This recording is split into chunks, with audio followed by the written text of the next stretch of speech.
Bonjour et bienvenue. Aujourd'hui on repart dans la salle de bain et on va monter la cloison de douche. Alors cette cloison je vais la monter avec les panneaux de construction, vous voyez, donc directement c'est des panneaux qui sont prêts à carreler.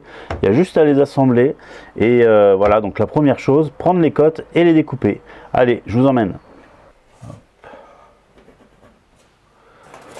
Ici au sol 179.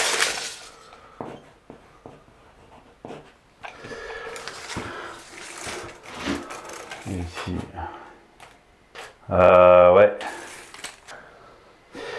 Pas évident. Il faut que je puisse reporter cet angle-là précis et pour ça il me faut une fausse équerre et bah j'en ai pas.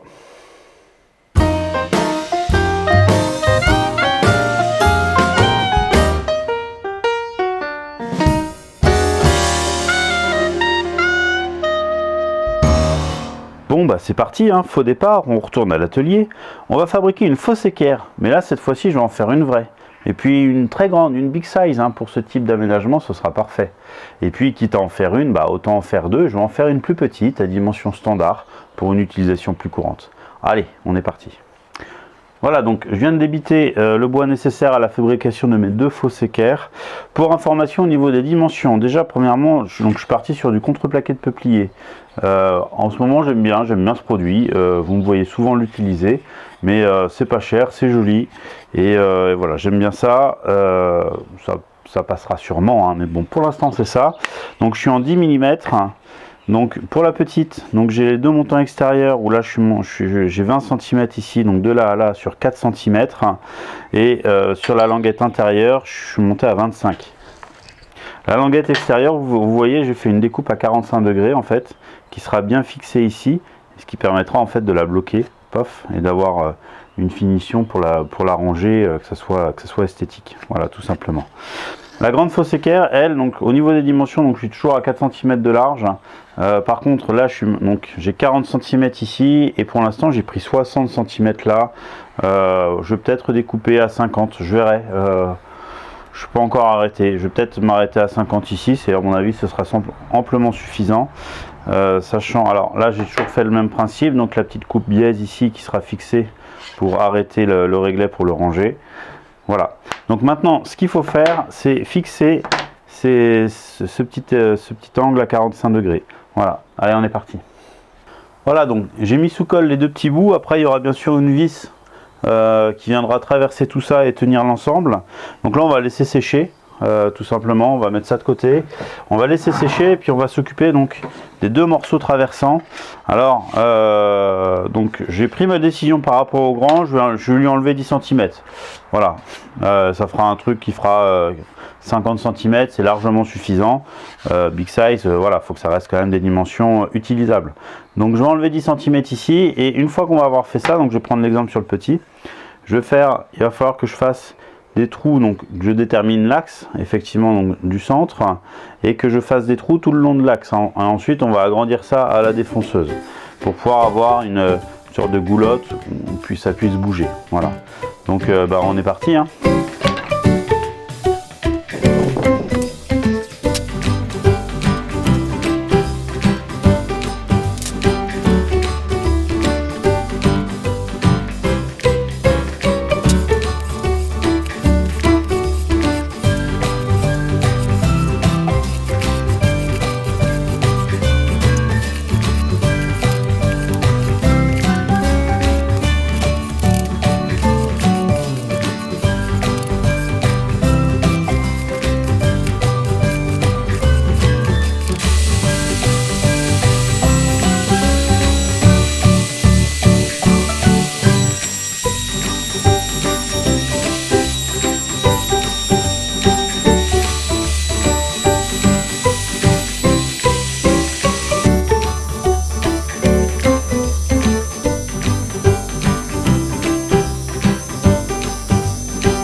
Voilà, donc à ce stade, on obtient ça. Donc maintenant, il va falloir percer le trou ici pour pouvoir y insérer l'axe. l'axe de la vis avec donc un écrou papillon de l'autre côté. Par contre là ce qui est important, c'est que comme je n'ai pas de perceuse à colonne, il va vraiment falloir que je sois précis dans le perçage de mon axe. Et donc du coup, au lieu de percer directement l'ensemble, je vais percer de chaque côté.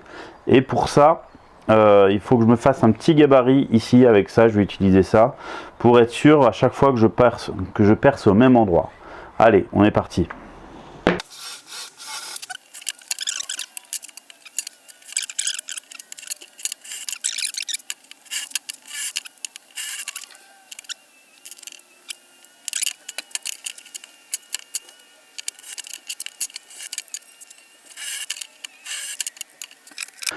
Là maintenant, à ce stade-là, j'ai envie d'alléger un petit peu et d'affiner ça. Je vais essayer de créer ici à la défonceuse une rainure. Donc une rainure arrêtée qui va me permettre donc de rendre la chose un petit peu plus esthétique.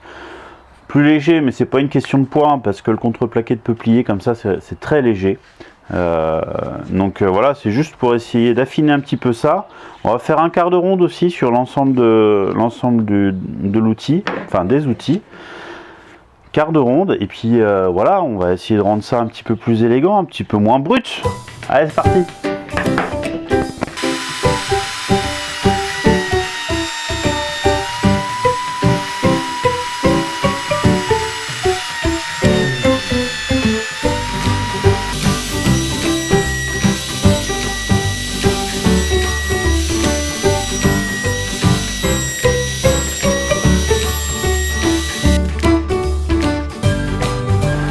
Bon ben voilà, je suis assez content du résultat. Voilà, ça les affine un petit peu et c'est pas fini parce que maintenant vous connaissez la suite, hein. Avant les finitions, le traditionnel ponçage. Donc c'est parti.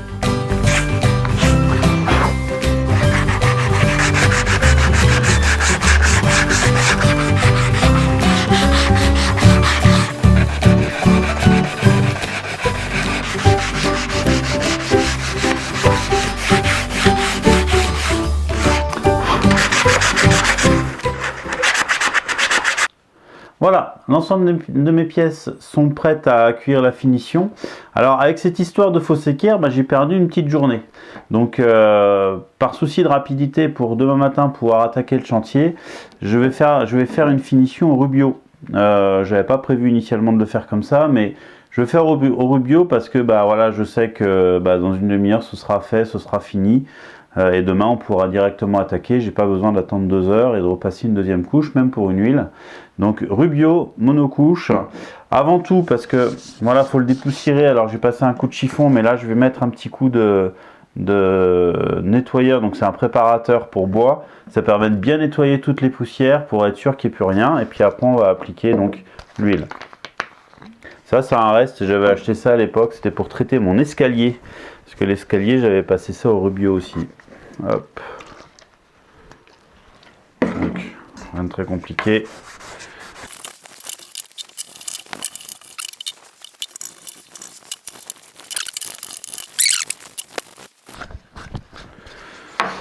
Voilà, donc c'est déjà sec, hein, c'est vraiment un produit pour nettoyer, on n'en a pas mis beaucoup. Maintenant on va passer le rubio.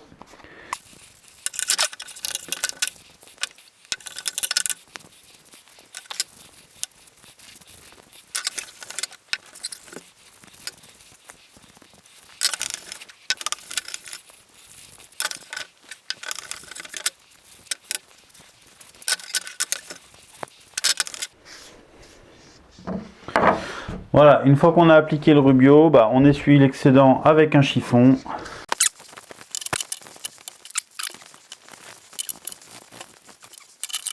Voilà, donc c'est fini. Donc vous voyez, c'est vrai que c'est tellement rapide d'utiliser ça. Bon, c'est un truc de dingue. Ça permet en fait d'avancer rapidement dans les projets, de ne pas être bloqué avec ces heures de séchage et ces deuxièmes couches et ces égrenages et tout le tintouin. Alors en général, quand on applique une huile, il n'y a pas forcément d'égrenage, mais voilà, au moins là, allez, en 10 minutes, un quart d'heure, c'est traité, on n'en parle plus, on passe à autre chose. Et là, on va passer à autre chose, il va falloir couper les vis et les remettre à dimension. Et c'est presque la dernière chose à faire. Allez, c'est parti. Alors ne soyez pas étonnés si je n'utilise pas la meuleuse pour couper ces deux vis, simplement il est 21 h et j'ai pas envie d'embêter les voisins, donc on va la faire à la scie à métaux. Voilà, ça y est, mes 2 fosses équerres sont finis, je suis content du résultat, comme à chaque fois. Écoutez, toujours quand on réalise des choses soi-même, on obtient quand même, on est en général très heureux de ce que ça donne.